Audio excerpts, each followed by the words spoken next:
I got the cash in the bags. 일본 도쿄 아키하바라. 만화로 상징되는 일본의 오타쿠 문화의 본고장으로 세계적으로 유명한 관광지입니다.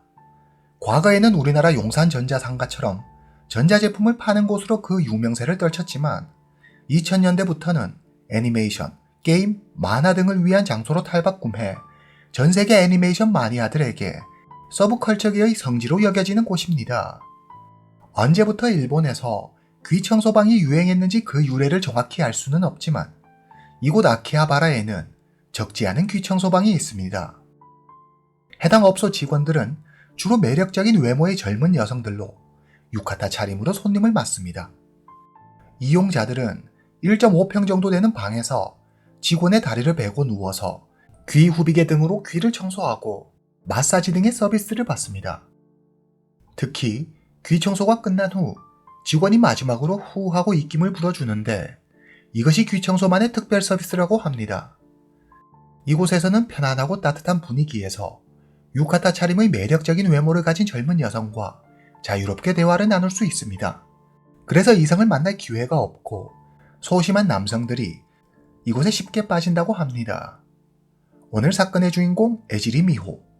1988년 7월에 태어난 미호는 고등학교를 졸업하고 19살 때 귀청소방에 취업합니다. 그녀는 얼마간의 실습 과정을 거친 뒤 2008년 1월에 귀청소방의 정식 직원이 됩니다. 영리하고 손재주가 좋은 미호는 빠르게 일에 적응해 갑니다. 그녀는 센스도 있고 손님에 따라 어떤 식으로 대화를 나눠야 하는지 잘 알고 있었습니다. 미호는 항상 손님의 말을 경청하며 안락하고 편안한 서비스를 제공하려 노력했습니다. 그녀는 서서히 입소문을 타며 손님들 사이에서 호평을 얻었습니다. 업소 내 직원들은 주로 가명을 사용했는데 미호는 마리나라는 가명을 썼습니다. 미호는 화려한 외모의 전형적인 미인은 아니었지만 귀여운 외모로 손님들에게 인기가 굉장히 많았습니다. 얼마 지나지 않아 그녀는 해당 업소의 에이스가 됩니다. 에이스가 되면서 수입도 늘어 그녀의 한 달 수입이 68만엔, 우리 돈 약 650만원에 달할 때도 있었습니다. 고졸학력의 미호가 일반 직장에서는 얻을 수 없는 상당한 수입이었습니다. 해당 업계에서 유명해진 미호는 한 TV 프로그램의 게스트로 초청돼 귀청소방에 대해 사람들에게 소개하기도 했습니다. 오늘 사건의 또 다른 주인공, 하야시. 당시 나이 40세. 하루는 하야시가 인터넷 검색을 하던 중 도쿄 아키하바라 지역에 있는 한 귀청소방을 발견합니다. 해당 업소는 평점도 높고 손님들의 리뷰 또한 매우 괜찮았습니다. 그 업소는 바로 미호가 일하는 곳이었습니다. 하야시는 직접 가보기로 하고 인터넷으로 예약합니다. 하야시는 아키하바라에서 약 40km 떨어진 지바시에 살았습니다. 휴일이 되자 그는 JR을 타고 약 1시간쯤 달려 아키하바라역에 도착합니다. 그리고 곧장 자신이 예약했던 귀청소방을 찾아가죠. 이비인 후과가 아닌 곳에서 귀를 보고 청소한다는 게 일반인들에게는 꽤 생소한 일인데 귀청소방을 이용하는 서비스 요금 역시 저렴한 편은 아니었습니다. 서비스 요금은 30분에 2,700엔, 우리 돈 약 26,000원, 1시간에는 4,800엔, 우리 돈 약 46,000원이었습니다. 직원을 지정해 서비스를 받을 경우 500엔, 우리 돈 약 5,000원의 요금을 더 내야 합니다. 그리고 연장하게 될 경우 30분마다 2,700엔, 우리 돈 약 26,000원을 더 지불해야 합니다. 해당 업소는 귀와 관련한 청소와 마사지 외 다른 서비스는 제공하지 않았습니다. 고객들이 직원의 몸을 만지는 것 또한 엄격히 금지됐죠. 하야시는 1시간 서비스를 선택한 후 개인실로 들어갑니다. 미호가 방 안으로 들어옵니다. 하야시는 어리고 귀여운 미호가 상당히 마음에 들었습니다. 서비스를 받는 내내 그는 이제껏 느껴보지 못한 감정을 느낍니다. 두근거리는 설렘을 잊지 못한 하야시는 며칠 뒤 다시 미호가 일하는 귀청소방을 찾아갑니다. 물론 미호를 다시 보기 위해서였죠. 하야시는 현재 아파트에서 혼자 외롭게 살고 있습니다. 하야시의 집에서 미호가 일하는 귀청소방까지는 못해도 왕복 약 2시간 정도 걸리지만 하야시는 전혀 개의치 않았습니다. 그는 귀여운 미호를 생각하며 휴일만 되면 어김없이 그녀를 만나러 귀청소방을 찾아갑니다. 처음에는 1시간 서비스를 이용했지만 점점 그 시간을 연장하더니 하루에 몇 시간씩 하야시는 미호가 일하는 귀청소방에서 시간을 보냅니다. 게다가 일주일에 한 번 가던 것을 나중에는 금, 토, 일, 일주일에 3일을 미호를 찾아갑니다. 보통 한 달에 한 번 정도 귀청소를 하는 것이 일반적이고 귀 건강에도 좋습니다. 하야시처럼 이렇게 자주 귀를 청소하게 되면 오히려 염증을 유발하거나 고막을 파열시키는 부작용을 초래할 수 있죠. 이 점을 잘 알고 있는 미호는 하야시에게 너무 자주 오지 말라고 이야기합니다. 그러자 하야시는 말합니다. 귀 청소는 안 해도 돼. 난 그저 미호만 볼 수 있으면 돼. 하야시는 미호와 함께 이야기를 나누고 DVD를 보고 맛있는 디저트를 먹으며 즐거운 한때를 보냅니다. 하야시는 미호가 다른 사람에게 가는 것이 싫어 서비스 시간을 8시간이나 연장하기도 합니다. 2008년 7월 15일. 오늘은 미호의 20번째 생일입니다. 하야시는 이날을 위해 회사에 연차까지 내죠. 그는 새 옷으로 말끔하게 차려입고 정성껏 준비한 선물을 가지고 미호가 일하는 귀청소방으로 향합니다. 하야시는 선물을 받고 기뻐할 미호를 생각하며 혼자 미소를 짓습니다. 그는 가게 앞에서 그녀를 기다립니다. 잠시 후 출근하는 미호의 모습이 보입니다. 미호, 나야! 그런데 미호의 안색이 영 좋지 않습니다. 사실 미호는 하야시의 이런 돌발 행동이 여간 부담스러운 게 아니었습니다. 미호는 예전에 한 남성에게 심하게 스토킹을 당한 적이 있어 가게 외의 다른 곳에서 고객을 만나는 것을 원치 않았습니다. 미호는 하야시를 못 본 채 지나치며 황급히 가게로 들어가 점장에게 이 사실을 알립니다. 점장은 좋은 말로 하야시를 달래 그를 집으로 돌려보냅니다. 반년 후 미호는 아키하바라 지점을 떠나 신주쿠 지점에서 새롭게 일을 시작했습니다. 원래 미호가 일하던 아키하바라 지점에서 미호가 보이지 않자 하야시는 마치 미친 사람처럼 그녀를 찾아다니기 시작합니다.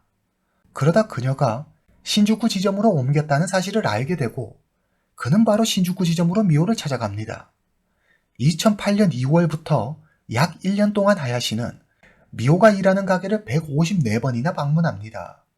특히 2008년 12월 17일부터 2009년 1월 4일에는 연이어 9일을 방문하기도 합니다. 하야시는 귀여운 외모의 미호가 자신을 부드럽고 자상하게 대해주는 모습에 푹 빠져버렸습니다. 그는 미호를 떠올리기만 해도 너무 행복했습니다. 41년 인생에서 한 번도 느껴보지 못한 감정이었죠. 하야시는 믿었습니다. 이건 사랑이야. 우리는 꼭 맺어질 거야. 두 사람이 알고 지낸 지 어느 정도 시간이 흐른 뒤 미호는 하야시를 친한 친구처럼 대했습니다. 물론 이것은 미호의 VIP 고객 관리 중 하나의 방법일 뿐이었습니다.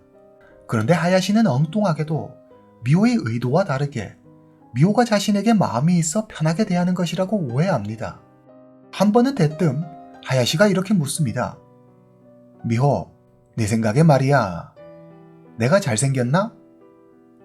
당연히 미호의 눈에 하야시는 그저 나이 많은 아저씨 중에 한 명일 뿐입니다.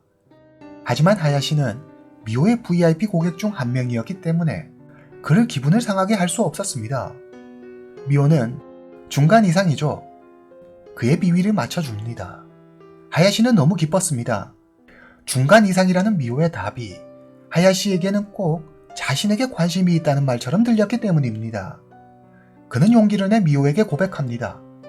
그러나 미호는 손님을 사적으로 만나서는 안 된다는 가게 규정을 핑계 삼아 그의 고백을 단칼에 거절합니다. 미호는 혹시라도 하야시가 자기 집을 찾아올까봐 두려워집니다. 그래서 그에게 가족과 함께 찍은 사진을 한 장 보여줍니다. 자신은 혼자가 아니라 가족과 함께 살고 있으며 나에게 가족이 있다는 것을 보여주기 위해서였죠. 하지만 이것은 되려 역효과를 불러일으킵니다. 하야시는 미호가 가족 사진을 보여줄 만큼 자기를 특별하게 생각한다고 오해합니다. 그는 점장에게 교제 허락만 얻으면 된다고 생각해 당장 점장을 찾아갑니다. 내가 여기서 얼마를 쓴 줄 알아요? 미호랑 사귈 수 있게 허락해줘요. 이에 점장은 충고합니다. 아저씨, 정신 좀 차려요. 그러나 하야시는 점장의 말을 귓등으로도 듣지 않습니다.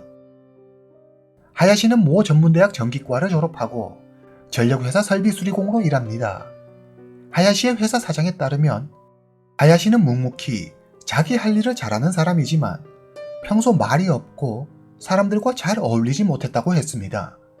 또한 그는 술을 마시지 못해 회식 때면 늘 구석에 앉아 혼자 우롱차만 마시는 등 조직 생활과는 어울리지 않는 사회성이 부족한 사람이었습니다. 하야시는 어려서 아버지, 어머니, 형과 함께 살았습니다. 28살이 된 그는 집을 떠나 지바시로 이사 온 뒤 계속 혼자 생활했습니다. 그는 41살이 될 때까지 여자친구와 데이트 한번 해보지 못한 모태솔로였습니다. 하야시는 수중에 1000만엔, 우리 돈으로 약 9,700만원 상당의 돈을 가지고 있었습니다. 그는 스스로 이 돈만큼은 절대 건드리지 않겠다고 굳게 다짐하죠. 하지만 미호를 만나기 위해 하루가 멀다고 미호네 가게에 찾아갔기 때문에 이제는 회사에서 받는 월급만으로는 턱없이 모자랐습니다.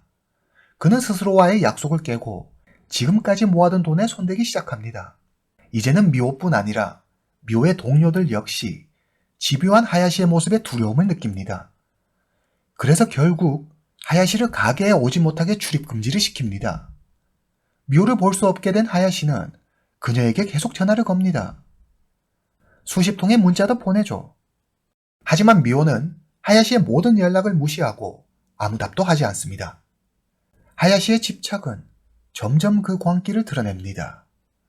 2009년 5월 초 하야시는 퇴근하고 집으로 가는 미호의 뒤를 몰래 따라갑니다. 집에 도착할 무렵 갑자기 하야시가 모습을 드러내며 말합니다.